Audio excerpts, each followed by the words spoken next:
আসসালামু আলাইকুম রহমতুল্লাহ। বন্ধুরা, আজকে আপনাদেরকে নিয়ে এসেছি একেবারেই গ্রামের এক মনোরম প্রাকৃতিক পরিবেশে। পাশে রয়েছে শান্ত নদী পানি, আর সেই পানিতে ছোট ছোট নৌকা করে প্রিয় মানুষজনের সাথে ঘুরে বেড়াচ্ছে। হালকা বাতাস বইছে, চারপাশে জমেছে অনেক মানুষ। কেউ গল্প করতেছে, কেউ বা ছবি তুলছে, আবার কেউ নৌকায় চড়ার জন্য অপেক্ষা করতেছে। এই জায়গার আসল সৌন্দর্য হচ্ছে এর নদী আর আকাশ। সূর্যের আলো মেঘের ফাঁক দিয়ে এসে পানির গায়ে হালকা করছে পানির ঢেউ। যখন নৌকায় সাথে ধাক্কা খায় তখন এক আদ্রুত মায়াবী শব্দ শোনা যায়।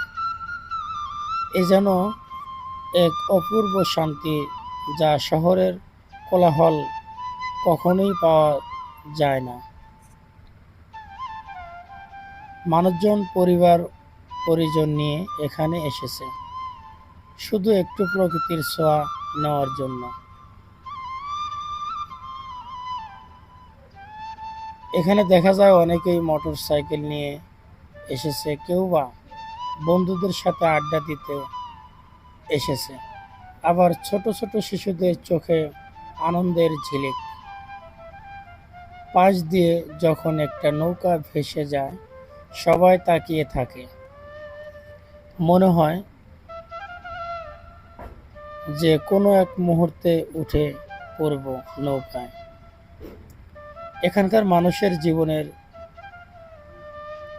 জীবনযাপন নদী কেন্দ্রিক। সকাল বিকেল নৌকায় তাদের প্রধান ভরসা।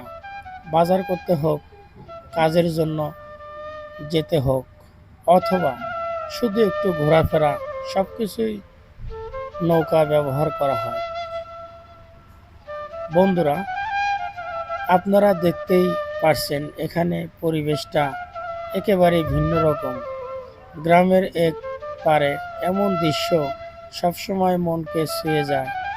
দূরে তাকালে দেখা যায় সবুজ গাছপালা আর ধানের ক্ষেত, যেখানে প্রকৃতি নিজ হাতে সাজিয়েছেন এই গ্রাম বাংলাকে। নদীর উপর থেকে আসা শীতল হাওয়া মুহূর্তে ক্লান্তি দূর করে দেয়। এখানে এসে মনে হয় সময় থেমে গেছে, শুধু প্রকৃতি আর মানুষের মিলেমিশে একসঙ্গে বেঁচে আছে। প্রিয় বন্ধুগণ, এই জায়গার সবচেয়ে মজার দিক হলো নৌকায় চড়ে ঘুরতে যাওয়া। নদীর মাঝখানে গেলে মনে হয় চারপাশের সবকিছু মিলে এক অপূর্ব চিত্রপাট তৈরি হয়েছে।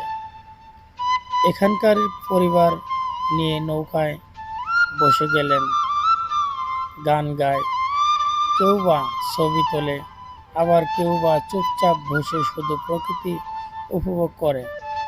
এ যেন এক অন্যরকম অভিজ্ঞতা, যা একবার করলে বারবার ফিরে আসতে মন চাইবে। প্রিয় দর্শক, আজকের ভিডিও কেমন উপহার দিলাম তো অবশ্যই আপনারা কমেন্টে জানাবেন।